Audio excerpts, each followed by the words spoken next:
Of all the angering news stories that eat at me, nothing bothers me more than the mass murder where the perpetrator escapes prosecution. Or the blatant highway robbery, but the police and DA fail to prosecute because of political connections or bribery. Or the shameless criminal behavior, but the perpetrator is given immunity from prosecution because of an illogical, inconsistent law. It's always the same type of criminal who gets away with this behavior. Society knows that certain criminal harm occurs, but the politicians, judiciary, and the media all remain complicit. The notorious, infamous public enemy committing these crimes is, of course, the corporation. What is a corporation? A corporation is a legal entity created by a human or group of humans that has at least some of the legal rights and responsibilities enjoyed by natural people. For instance, the right to enter into a contract with other parties and to sue or be sued in court the same way people can't. A problem I will explore in this video series is that the law has conveyed corporations many benefits of personhood, but not all the responsibilities. Preliminarily, it is important to note that although we say that a corporation has the rights as human beings, man created corporations. God did not.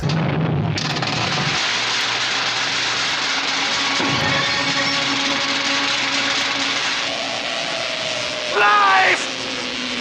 Life, do you hear me?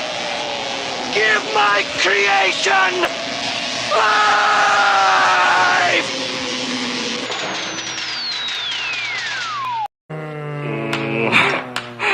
Alive! It's alive! It's alive! Corporations originally had limited power. Ironically, the expanse of corporations' power was due to a misuse of the 14th Amendment, not power originally intended in the corporation's original charter. The 14th Amendment was passed at the end of the Civil War to give equal rights to black people. And therefore, it said no state can deprive any person of life, liberty, or property without due process of law. And that was intended to prevent the states from taking away life, liberty, or property from black people, as they had done for so much of our history. And what happens is the corporations come into court, and corporation lawyers are very clever, and they say, oh, you can't deprive a person of life, liberty, or property. We are a person. A corporation is a person. And the Supreme Court goes along with that. What kind of person is the corporation? Corporations were given the rights of immortal persons, but then special kinds of persons, persons who have no moral conscience. These are a special kind of persons which are designed by law to be concerned only for their stockholders and not, say, what are sometimes called their stakeholders, like the community or the workforce or whatever. The great problem of having corporate citizens is that they aren't like the rest of us. As Baron Thurlow in England is supposed to have said, they have no soul to save and they have no body to incarcerate. All publicly traded corporations have been structured through a series of legal decisions to have a peculiar and disturbing characteristic. They are required, by law, to place the financial interests of their owners above competing interests. In fact, the corporation is legally bound to put its bottom line ahead of everything else, even the public good. That's not a law of nature. That's a very specific decision, in fact, a judicial decision. So they're concerned only for the short-term profit of their stockholders, who are very highly concentrated. To whom do these companies owe loyalty? What does loyalty mean? Well, it turns out that that was a rather naive concept anyway, as corporations are always owed obligation to themselves to get large and to get profitable. In doing this, it tends to be more profitable to the extent it can make other people pay the bills for its impact on society. There's a terrible word that economists use for this called externalities.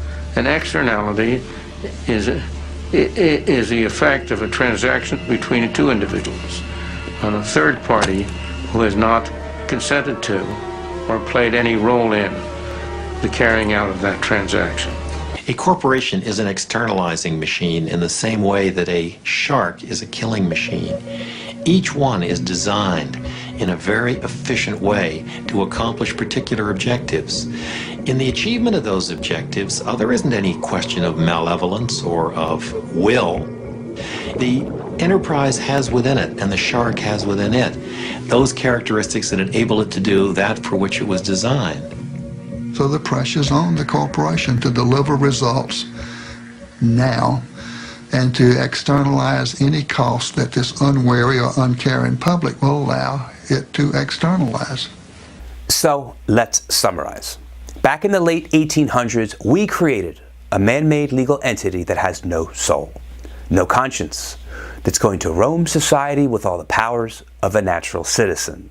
Although you can sue them, they can't be held liable of the most hideous, harmful mass murders or slaughters.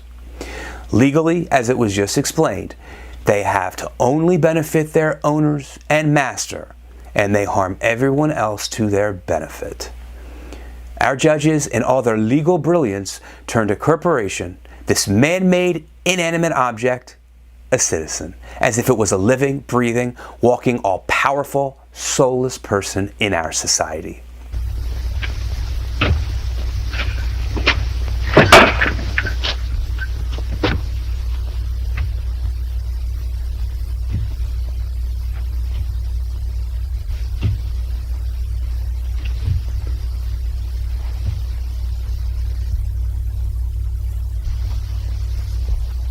This, at one time, sounded like a good idea. Watch the movie Frankenstein to see how that creature turned out.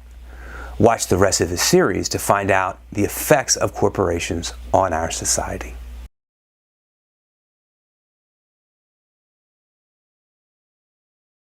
Part 1 looked at the laws of the corporation. Part 2 will take a psychiatric look at the corporation, this citizen that lawmakers and judges have artificially created and given the rights of people in our society. We can even formulate a diagnosis on the basis of typical case histories of harm it has inflicted on others, selected from a universe of corporate activity.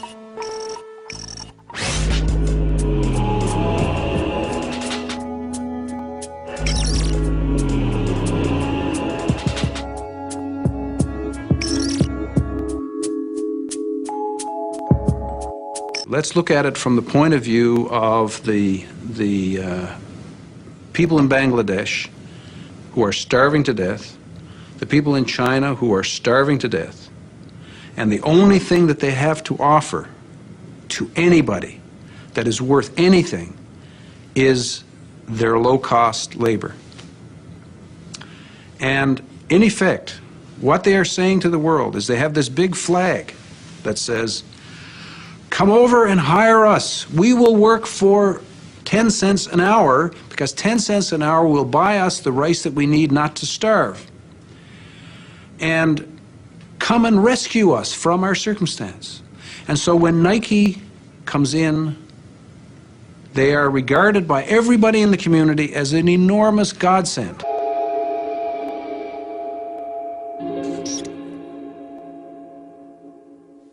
What happens in the areas where these corporations go in and are successful? They soon find that they can't do any more in that country because the wages are too high now. And what's that another way of saying? Well, the people are no longer desperate. So, okay, we've used up all the desperate people there. They're all plump and healthy and wealthy. Let's move on to the next desperate lot and employ them and raise their level up.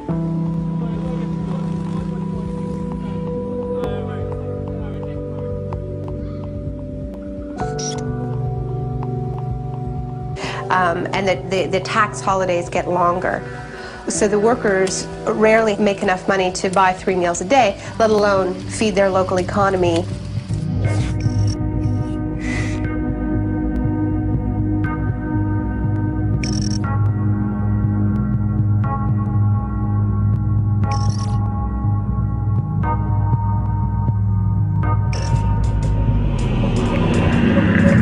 fabrics, toothbrushes, tires, insecticides, cosmetics, weed killers, a whole galaxy of things to make a better life on Earth. We now know that the synthetic chemicals which have permeated our workplace, our consumer products, our air, our water, produce cancer and also birth defects and some other toxic effects.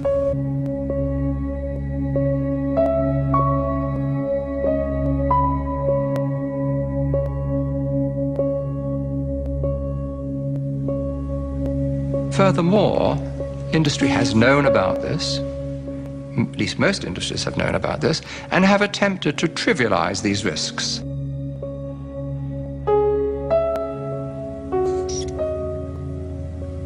If I take a gun and shoot you, that's criminal. If I expose you to some chemicals which knowingly are going to kill you, what difference is there? The difference is that it takes longer to kill you. We are now in the midst of a major cancer epidemic, and I have no doubt, and I have documented the basis for this, that industry is largely responsible for this overwhelming epidemic of cancer, in which 1 in every 2 men get cancer in their lifetimes, and 1 in every 3 women get cancer in their lifetimes.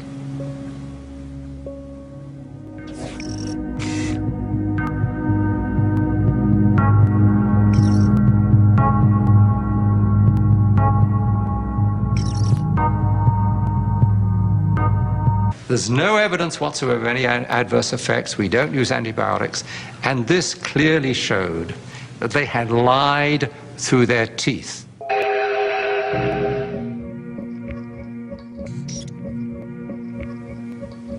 We know that people are consuming antibiotics through their food. And we know that that's contributing to antibiotic-resistant bacteria and diseases. And we know we're at a crisis when somebody can go into a hospital and get a staph infection and it can't be cured and they die. That's a crisis. Monsanto settled out of court, paying $80 million in damages. But it never admitted guilt.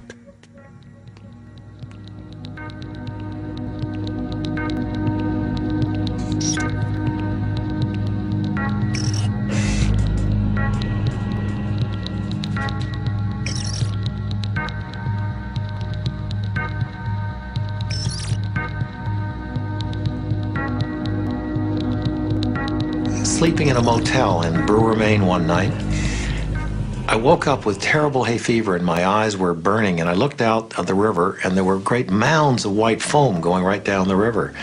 I knew not one constituent of the paper mills wanted to have the river polluted. And it was more or less as if we created a doom machine. In our search for wealth and for prosperity, we created something that's going to destroy us. At Multinational Monitor, we put together a list of the top corporate criminals of the 1990s. We went back and looked at all of the criminal fines that corporations had paid in the decade. Exxon pled guilty in connection to federal criminal charges with the Valdez spill and paid $125 million in criminal fines. General Electric was guilty of defrauding the federal government and paid $9.5 million in criminal fines. Chevron was guilty of environmental violations and paid $6.5 million in fines. Mitsubishi was guilty of antitrust violations and paid $1.8 million. IBM was guilty of illegal exports and paid $8.5 million. Was guilty of environmental violations. Pfizer, the drug manufacturer, was guilty of antitrust violations and paid $20 million of food and drug regulatory violations. Sears was guilty of financial fraud. Blue Cross Blue Shield of Illinois. Unical was guilty of fraud. Environmental violations. Georgia Korean Airlines paid $5 million. It paid $250,000 million. Hoffman LaRouche guilty of an antitrust violation. Paid $500 million in criminal fines. Again and again, we have the problem that whether you obey the law or not is a matter of whether it's cost effective. If the chance of getting caught and the penalty are less than it costs to comply, people think of it as being just a business decision. Man has created a psychopath, a citizen criminal whose legal duty, obligation, and programming is to earn money for its master and screw everyone else. The law is that the people who run corporations can be guilty of a crime, breach of a fiduciary duty to its shareholders, if they don't only act for the benefit of the shareholders to maximize profits without considering others. To summarize, the price we pay for our corporate wealth generating machine is that it has the following personality: a callous lack of concern for others, no capacity to maintain relationships, reckless disregard for people's safety, lying for profit, incapacity to experience guilt, and failure to conform to social norms.